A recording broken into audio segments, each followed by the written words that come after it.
Let's talk about the Fuji Xt3 today, and what a generic title for a video that is. Listen to the non-clickbaity title. The Fuji Xt3 in 2025. Is it still good? Nostalgia hits me from time to time, mostly in autumn, and one name popped up one year and it was Fuji. So I wanted a reasonable Fuji to use it, to once in my life try out a Fuji camera. Not the latest, I do not believe in the most modern and latest stuff. This applies to cameras, cars, mobile phones. Because these things, they remind me of times where life felt better, it felt slower, it felt more happy overall. And this is why I choose the Fuji Xt3. It's a neat little camera.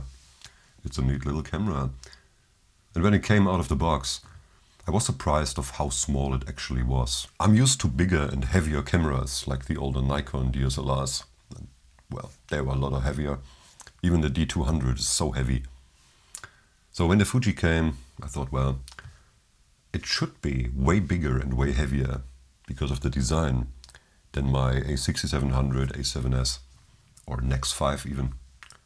But, well, kinda isn't. Because it looks and feels, well, you know, retro, I think. So this is what the Fuji looks compared to other cameras, like the A7S, like the Nikon ZF, like the Nikon D3. You see, it's a big size difference. Compared to all the Nikon cameras, it doesn't look so big anymore, does it? What bothers me about it? Well, no. Let's not start like that. Let us first look at some good things about the camera to start off a little bit more Fuji-friendly. I personally love the picture profiles. Some might say, and I heard some people say, that these are useless. These are just useless gimmicks. But for me, they are not pointless, and I will tell you why. As I said, I am a bit nostalgic, and I get nostalgic in autumn. And I used to shoot film for a very long time. And if you are a little bit older, like myself, then maybe you remember and you were used to shooting film. You shot your film and you brought your film to get it developed, the slides, right? And you had to wait for it. It's like waiting for Christmas. We had to wait for everything. We had to wait for a phone call to be replied. We had to wait for a text message to be answered. And we had no clue. Did the person get the SMS or not? It was fun. It was more fun than it is today, in my opinion. The world is so fast, everything is fast. You write a text and you can see instantly if it was delivered, if it was received and read. Since I was used to using film in my cameras all the time, I had to decide which film to use and which ISO to use in different situations. And so you used your film according to the situation you're planning to shoot. Some of you might remember. So you could not use an Ektar 100 when it was dark or dim lit, because the pictures tend to turn out greenish. We used Portra 400 for portraiture. We used Portra 160 when shooting outside. Sometimes we even used a neopan film if we wanted to have some black and white pictures without a lot of grain. And with the Fuji profiles, with the Fuji color profiles that are implemented in the camera, I get the feeling back, I get a feeling back of using film. And sometimes I decide to just shoot one profile a day, and then I get the feeling of deciding which film I use for my 2-day shooting. And I do not use RAW on the Fuji, because I do not want to have the struggle of developing them. I use RAW on my older Nikon cameras because I do not particularly like the color scheme that comes out of the JPEGs. But on the Fuji, I tried RAW once and I do not like the RAW files of the Fuji. This is something that you have to keep in mind if you plan on using your Fuji camera to process RAW afterwards. In my opinion, these are not the best, so I do not use them. I use the color profiles that are implemented, and of course you can do your own recipes, and there are a lot of sites where you can download the recipe and implement it in your camera. You see, the X-Trans sensors developed, and not all color profiles are available for your Fuji Xt3 or older models. But the Fuji Xt4 and Xt5, they are perfectly capable of implementing all these color schemes and recipes. Another good thing might be that the camera is slim and light. If you like to shoot vintage or manual lenses in general, this camera has some very good manual focus capabilities. It looks like on all the cameras that had a prism, and the Fuji implemented this digitally, of course. I think you got 2 different prism modes, and of course focus peaking, and a mode where nothing happens, right? So you have to just rely on your eyes. The battery, it drains kind of quick. So the batteries are small, they are light, they won't add much weight to the camera. Well, it's not like on the Panasonic where you have a battery that is almost as big as the Fuji Xt3 or the Nikon cameras. They did not change the battery.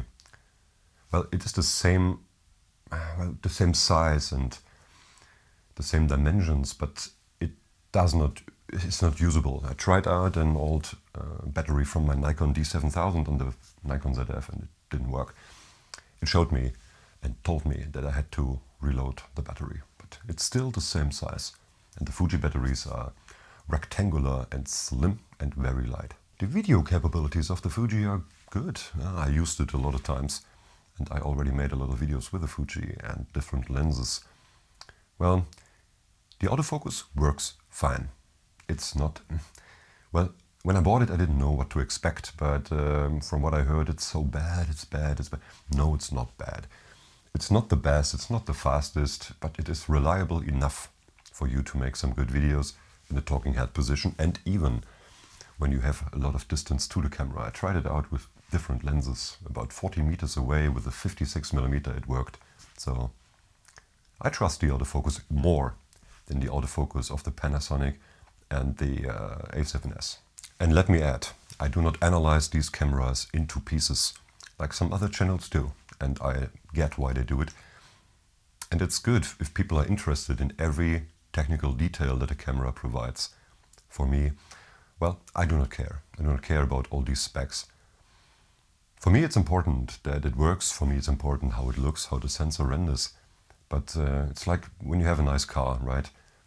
It's not important if you know exactly how the alternator in your car functions or what kind of manufacturer brought your air filter or what. For me at least it's not important. So for me the important aspect of these cameras is, do they work? Do they function? Do they give me what I want? Are they usable? Are they practical? Are they convenient or not? So this is what I'm interested in. And yes, I'm interested in the nostalgic effect, the nostalgic factors. And I like this sound. Listen. It's when you turn the knobs. And you can secure them so that you will not mix them up. It's pretty nice, and I like these sounds. It's like the old Nikon DF what times. But for some of you this is not important, and I get it. For some of you the technical aspects are important. For me it's not. For me it's how the image looks, how the autofocus performs. I don't care why it performs. I just care that it performs. So if you're in the same bubble, I would not say bubble, but in the same circle as myself, you care about these things. Right. Let's talk about the actual image quality. The images are fine. Fine meaning they are kind of creamy and do not produce a lot of noise, even in ISO 1600. The camera is fast enough, even though the autofocus is not the best there is. Of course it isn't, right? But it has eye detect. That's about it, but it functions and it is not bad because of that. It sometimes hunts a little at first and you can hear the lens working. On this is the A6700 with a Sigma 60mm 1.4, you hear nothing and it works flawlessly. You will not get that on the Fuji Xt3. But I tried the autofocus out even with a lot of distance, like 11 meters, 10 meters and a 56mm lens. It worked. As you can see in my videos about these lenses, it worked very good. There are some very good lenses for the Fuji X mount, some kind of legendary lenses. I got the 23 and the 35mm 1.4R lenses. They are fantastic. And there is the 56mm, it should be good. I got the Viltrox 56mm for the Fuji as a convenient lens. And the 60mm, I heard good things about it, but I had no use for it so far. And with the focus system of the Fuji Xt3, it's perfect for manual focusing. The sensor renders beautiful, and even though it has a low pixel pitch, as I already mentioned in one of my videos, And I made a comparison video with the A6700 and the Fuji Xt3. The sensor will not erase micro contrast, and so you will get 3D pop with the right lens, of course. Let's talk about some things that are not so great about the Fuji. Well, it feels, and I have to admit that, it feels kind of flimsy. It feels kind of toyish almost. It's too heavy to be an actual toy, but it has more of a toyish feel to it, at least from my perspective, because I'm used to use very clunky and very chunky, large and heavy DSLRs, at least back then. So almost every camera today feels a little bit toyish. And talking about that, I have big hands, and I mean I have big hands. So the camera is gone. For me it's like holding, look at that, I mean the camera is gone, right? It could be that you like that. It could be that you like the feeling of having a small compact camera, and yet it is a retro small compact camera.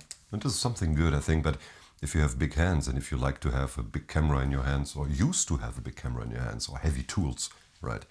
This camera is gone, right? So it's very slim and it's very compact, even though not being a compact camera. Well, if it would be declared as a compact camera, I could see why. With a pancake lens, maybe it fits your pocket even if you have large pockets. I have large pockets because I'm almost 1.90 meters. So, yes. For me it's a little bit, as I said, a little bit flimsy and toyish. But this does not mean that this camera is bad at all. And it is something with the grip. See, of course they try to replicate all the SLR cameras, right? They did the same with the Nikon, but look at that. There's no grip. What's that? That's not a grip. That's not a grip. You could easily lose it when shooting like that. Of course there's a little bit like a thumb rest, but I think the best would be to add a grip to that. Otherwise, you let it slip, it falls down, and that's it with your Fuji. The shutter, well, the shutter is not particularly great, I think. It's a little bit better than on the Panasonic, because the shutter on the Panasonic is pretty shy. You just touch it, you try to focus on something, you touch it, and there you got your picture. I don't know why they do this nowadays. Why does it have to be so light? So freaking light. That's no fun. With the older cameras, like the older Nikons, and even the Sony cameras are not that flimsy and not that shy. This one, well, it's not as shy as the Panasonic, but it still is pretty shy. It well, it appears to be like a teenage musician having his or her first play, first session in front of people, right? It feels a bit like that. Maybe the person is confident in the capabilities, but still, it could slip. It could slip. The Panasonic, well, the Panasonic is like, yeah, it's like a musician that was brought into the position not knowing what the musician is doing. And all of a sudden, the musician has to play a solo. It's like, you have to be so careful. On the Fuji, you have to still be careful compared to other cameras, but it's not that bad, I must admit. It's okay. I mean, you can focus, and there you have it. The camera might be slim, but if you add a lens to it, it's not that slim anymore, right? This is the 35mm 1.4 R lens. It's pretty, now it's, all of a sudden it feels like a camera, right? And of course I know you need a lens for a camera, but now it's not that much for a pocket anymore, is it? And there are lenses like the 56 or even the 85. Then you got a very small body and a very clunky lens on it. So then it starts to feel more like a camera. That's pretty big. It's pretty big, I must admit. Other than that, there's not much negative to say about the Fuji. From my perspective, there is nothing really to talk it down. You could be nitpicking every time there's a new camera, you compare it to an older camera and say, oh, this is better than this, it's better than that. But that doesn't mean that this camera initially is bad, or it's bad in 2025. I like it and I enjoy using it, even though it's an old camera. Old. It's from 2018, I believe. It's not old. I enjoy using my old Nikon D200. Not inside of the house because it's just too bad in low light. but it still is not a bad camera. So to answer the question, is the Fuji Xt3 still a good camera in 2025? Yes, it is. Of course it is. And I do not get it. Why shouldn't it be? What does a number like the year have to do with that? Either it was good to begin with, or it was never good. It doesn't depend on which year it came out. Is the Nikon D3 still a good camera in 2025? Was it a good camera back then? Well, if it was back then why shouldn't it be now? Of course it doesn't have the capabilities of modern cameras. It maybe is not that fast.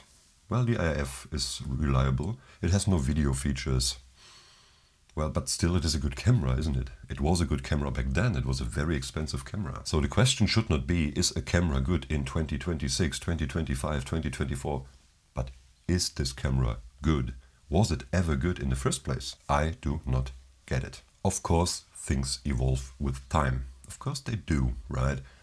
If you compare Sony a7S from 2013 to the a7S III or a7 IV, well, of course, the a7S is less capable than the modern ones, but that doesn't mean that the a7S was bad or is bad, no matter the year. This applies to old lenses as well, right? A lens from 1970, if not molded or if not wet, well, it is still as good as it was back then. Nothing changed. The newest things are not always the better things. They are not always, you do not need to have them. It doesn't really matter, right? If you need to work with larger files, of course, then you need a faster computer. But with a camera, I mean, it takes pictures and it takes video. So if it was good when it came out, it is still good now. So yes, this camera is still good and usable. Because it was good and usable when it came out. It once was a kind of a flagship camera. Is the Panasonic S1 still good in 2025? Well, we look into that, but if it is not good in 2025, then it was not good when it came out in the first place. You get what I mean? So with this being said, thanks for watching, one love, and see you in the next video. And if you like the Fuji Xt3, go get it. It is of course still good in 2025.